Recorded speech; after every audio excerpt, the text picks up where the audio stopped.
Hello everybody, my name's Kiahonfire and welcome to a brand new huge major update for Soulmask. It's called the Evolution of Masks. It is the first free major update, so let's have a look at it. And for a limited time, Soulmask is 10% off on Steam, so have a look at that if you want to get it. I highly recommend Soulmask. I like it a lot. It plays a lot like Conan and so on. But let's get into the update, shall we? There is a bunch of changes to how like tribesmen and your initial character is going to work in this update, as well as many new TP points. So the quick remodel: in dire situations just before the mask wearer's demise, the mask will now teleport their body and consciousness back to the bonfire, remodeling them using logged data. So this is very interesting. So mask wearer, so NPC, or your main character now is going to get teleported, which is super interesting how this is going to work. This can be unlocked after defeating the Varja ape, so if you do that, you'll be able to unlock a brand new feature called Quick Remodel.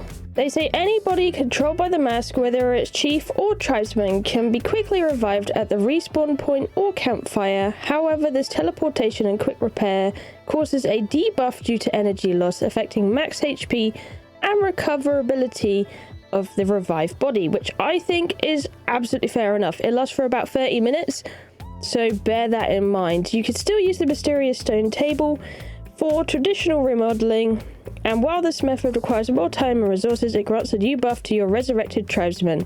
You get like a perfect remodel buff, and this is, well, it boosts your physical abilities and max HP. So this is really interesting. I'm really intrigued to try it out, and yeah, that's the first change. The second change is your Chieftain's Enhancement. So your initial body that you first create in the game and start off with, well, it's getting stronger. Number one is your level cap. Instead of being capped at level 40 on your main character, we're not talking about awareness strength, we're talking about your main level. You would have been stuck at 40, you can now expand this to 50.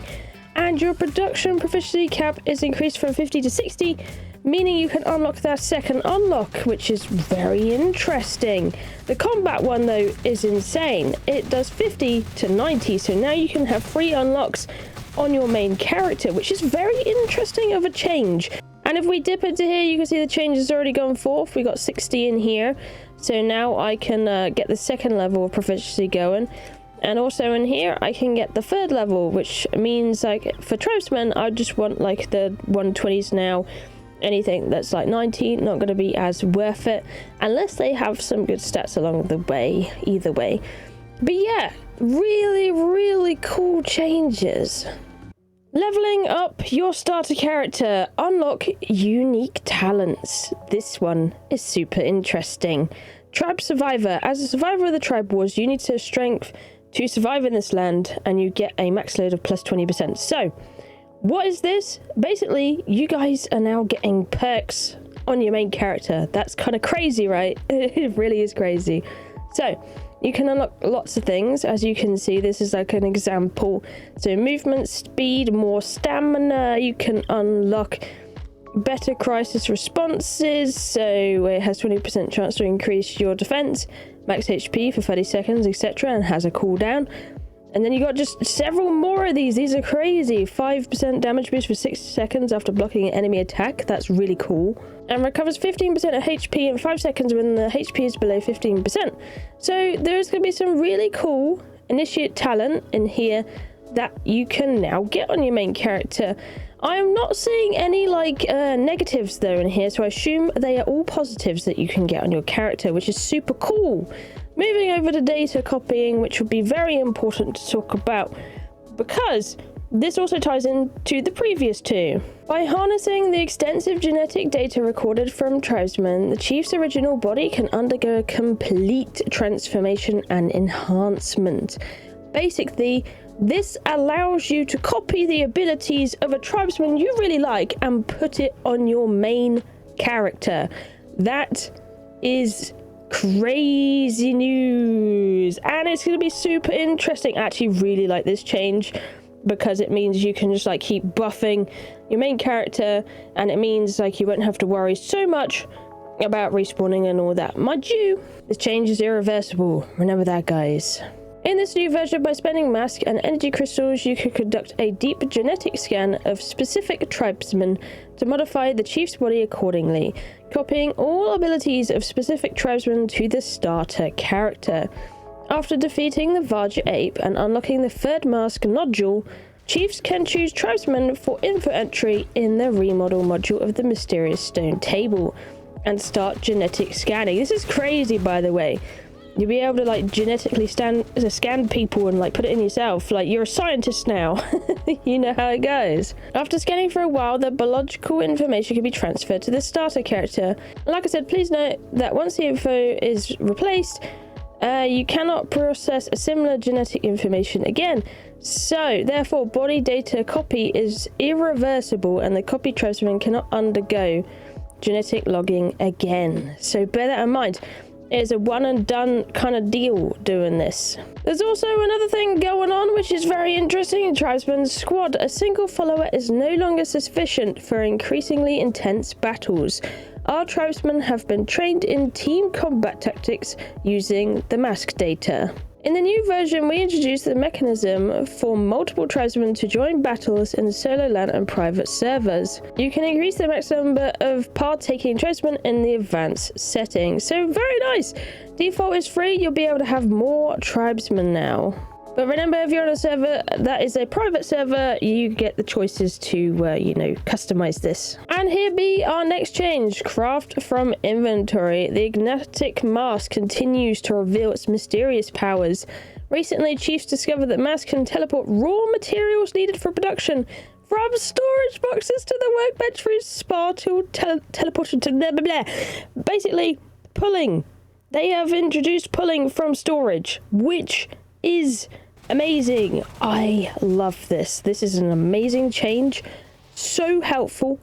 Has to be in campfire range. But basically, any of the crafting benches and stuff, it can efficiently use materials from all your boxes and pull resources into whatever you want to make. Which is absolutely crazy. I love this change. This is so handy. As someone that likes a really organized base, love this. This is going to be so helpful. On the small table of things, they've added more teleportals. Let's lead to Kara in the future. That's going to show you a few new spots on the map. Okay, let's look at some teleports on the map, shall we? Let's give it a little look. So, having a look at our map at some of the brand new teleporters. Previously in the game, we got ones added like this one up here, which is a nice new addition. But there's going to be some that is added near to different camps and stuff like this. This one, being near Ancient Ruins dungeon, is a brand new teleport, which is very, very nice. And so on. There's going to be things like this in a few places. A lot by these as well. These big old ruins that you run, there's new teleports near there. So there is another one. I know there's an additional one here. So this is nice. Another one there that you can enjoy and teleport to whether you need. It tends to be, yeah, like this one here as well. It tends to be near these ancient ruin dungeons and big plunder ones where you will, be at chance of perishing a lot more. This one doesn't seem to have one nearby, but you do have this teleport and this one. So I think that is why. But there should be more. There's one here as well by this Ancient Ruin Plunder Elite Dungeon, which is really good fun. And so on. There is just like a whole bunch of them going on now. There should be some in the desert as well, I believe. Yes, one up here, which is very handy. This is where you get adhesive and all that, which is going to be absolutely amazing. And so on. There's some in the snow as well. So yeah, if you wanted more teleports on the map, which is honestly to me always really nice because it does feel like you need them now and again. And honestly, they're so helpful when you die in these dungeons, especially if you're solo. It can be a bit of a pain in the bum. So, yeah, nice new teleports around the map. Enjoy those. I'm definitely going to enjoy those. I'm super psyched they've added more. And I wonder if they'll add more in the future. This is already really nice, though. Lots more teleports around on the map. Alrighty, and that's all the new spots. But let's come back to this page. You can now use self-created portals to teleport materials and animals on official and private servers. So this is a really cool change, and new resurrection rooms have been added to ruins, dungeons, and holy ruins. However, you will need to activate them first, so you can respawn in them, which is insanely good. Now, in solo or private games, you can customize the AI difficulty on your server if you want it harder or easier. They improved roof construction so they're less hard to place, and mammoth specimens now have tusks on the other side, so that's all been fixed. And they fixed the endless throwing items from barbarians for fair combat. No more fecal tank rain coming after you from them. So evil when they do this. And that is it. That is the major update. So cool today. I really enjoy these changes. I think it's going to be insane, and it's going to spice up the game, a lot of these. So looking very forward to it. Let me know how you feel about some of these changes, especially the more controversial ones about the copying data onto your initial character and making it more useful. Let me know what you think about it in the comments down below. Like the video if you like this news video today. And thank you for watching. I love you, and I'll see you in the next one. Bye bye.